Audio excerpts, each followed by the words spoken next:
Good morning, this is Mark at Top Local. We're here with Bernie Pawlik, Pawlik Automotive in Vancouver, the world famous Bernie Pawlik. They're 18-time winners of Best Auto Repair in Vancouver. 18 times, as voted by their customer. How you doing, Bernie? Doing very well. So we're going to talk about we have a weird glitch. I'm going to freeze the camera to you. We're going to talk about a 2006 VW Jetta, a TDI. This is a unique kind of version of this vehicle that was only available in 2006, I think. Is that right? No, there was a couple other years, and off the top of my head, I can't remember the exact, but not just 2006. There was like 2 or 3 years in around that. So what was happening with this VW diesel? Well, the vehicle came to our shop and it was running rough, had a lot of noises coming from the engine, and it was pretty apparent within a short drive there was something pretty serious going on. It had a slight misfire, but there was just, diesels are always noisy, but there was this excessive noise that you could tell wasn't right with the diesel. So we did some diagnostics on it, and what we found was that the camshaft was worn very badly, camshaft and lifters. So what kind of diagnosis did you have to do to kind of get to that point?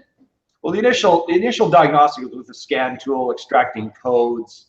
And off the top of my head, I can't remember all the exact codes we had. I know there was one for glow plug, which is relevant, but and not relevant to the issue. But there was at least 1 or 2 misfire codes, which indicate there's a problem with the cylinders.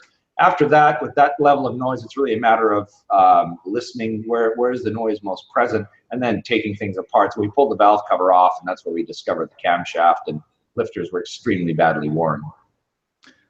Okay, so I've had one of these 2006 TDI Jettas that was pretty reliable. What could cause this kind of severe wear on the cam and lifters? Well, there's a lot of say controversy, but a lot of opinion on it is people using the wrong oil is one of them. This engine is kind of unique. It uses the fuel injection system in this engine uses an actual injector that's driven from the camshaft, and the high pressure fuel is actually delivered into each injector from the camshaft. So there's an extreme amount of pressure on the camshaft that isn't present in a lot of other engines. So using the right oil, I think it's VW spec 505.01 is the prescribed oil. It's usually a 540. I think it's a 530 as well. But anyways, you need to make sure you use that spec of oil. Now, even with that, if you go too long between oil changes, I mean, that always causes excessive wear. And some people have even said that it's just the design of the engine is just vulnerable and weak anyways. So this vehicle did have over 200,000 kilometers on it, so that's a pretty fair amount of time, in all fairness. But it is a pretty common problem having these camshafts wear. So critical to use the right oil, of course, and change your oil at the right interval. So I know my TDI had over 200,000 kilometers before I traded to it in 2010. Do you see this issue often with these engines? We actually haven't seen it that often in our shop. And actually, it seems like a lot of the TDIs we work on seem to be a generation earlier than this or a lot newer than this. So we haven't seen a lot of this, but I'm certain that we're going to see a lot more of it because there are a lot of these engines around, a lot of these cars, and they're still good value and worth keeping. So, it's out there. It happens a lot, and sometimes there's a first for everything. So this is one of our first ones with a worn-out cam, but it's out there, and something to be cautious of if you're buying a used Volkswagen to make sure it's running properly and it's in good shape and well maintained. So an expensive repair? It is, yeah. It's an expensive repair, and it's a lot of labor. This one needed a timing belt to be replaced at the same time too, and I mean, it looked like the timing belt was very old and probably hadn't been done. So my guess, the owner of this vehicle had bought the vehicle recently, and it probably hadn't been very well maintained, would be my guess. So again, the key, as I said, if you're going to buy a used one, if you can buy it from someone who's got all the oil change records and they're all done, within say 10,000 kilometers, they've all used the right oil. That would be a pretty important thing to look for. Why don't we share it? Why don't we have a look at a few photos right now? Start with our car. There's the 06 nice red TDI Jetta, and we'll go right to the camshaft. So this is the camshaft that we pulled out of the engine. Now, you're not used to looking at a camshaft. It's kind of a, this item I'm pointing at here, this is a cam lobe for one of the engine valves, and this lobe here, which is unique to this engine, drives the fuel injection pump. So you have it's an 8-valve engine, so there's a rocker, a cam lobe for each intake and exhaust valve, so there's 4 per cylinder. And if you look, this is a cam lobe that's in pretty good shape. It's got a nice pointed end to it. But if you look at this one here, you can see the end is not quite so pointy. And some of the cam lobes are not pointing at us, so you don't get a good view. But you can see this one here is definitely rounded off. This is one of the really badly worn ones. This one it's got wear, but it's still in fairly decent shape. There's also a big gouge here where the fuel injection rocker rides, and all of these had that as well. So a lot of wear in these areas. We're going to do a couple more close-ups of the cam. So this is, again, a close-up. This is that right cam lobe that I pointed to. You can see it's got a pretty decent point on it. That's an example of a cam lobe that's in pretty good shape.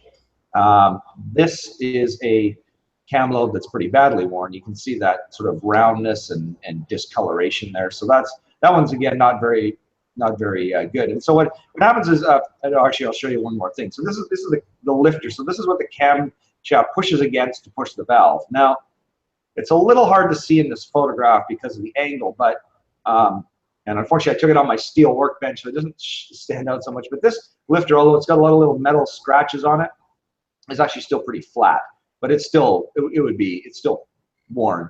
But this one here is severely worn. It's actually dish-shaped, and it's dished so bad, there's actually a hole right in the middle, where it's actually worn the metal right to the middle. So the difference between this height and that is probably 3/16 to 1/4 of an inch. That's how much wear has taken place on this particular lifter, and there's several of them like that. So that explains all the noise. I'm just going to close back here and stop the sharing. There I am. I should be back. That basically explains why the engine had the clacking noise, because there's so much play between the cam and the valve that it's clacking and making a bunch of noise. Plus, it's not opening the valve properly, so the compression is lower. It's not breathing enough air and exhausting properly. So that caused all the performance issues with the engine. So, like always, using the right oil is essential.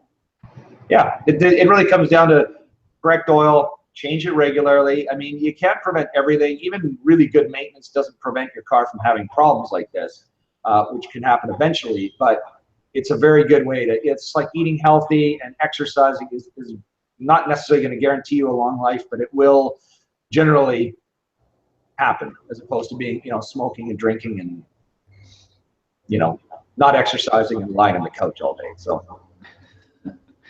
So there are a lot of generations of TDI engines. Is this one reliable in your experience? Seems to be pretty good. I mean, I said we don't seem to work on a lot of these for some reason, maybe because it's not the most common years, but it's besides this issue, it's been a pretty reliable engine. We haven't run into a lot of problems with it. So I don't know that I'd necessarily not buy one of these as opposed to something newer, but the common rail design is a little simpler. There's a little more complexity to this engine because of that pump-driven or camshaft-driven injector. So I'd say, if you can skip this generation and go with something newer, you're probably getting something more reliable. So there you go. If you're looking for service on your TDI Jetta in Vancouver, the guys to see are Pawlik Automotive. You can reach them at 604-327-7112. Book ahead because they're busy. You must book ahead, or check out their website, pawlikautomotive.com, or our YouTube channel at Pawlik Automotive Repair. Thanks, Bernie. Thanks, Mark.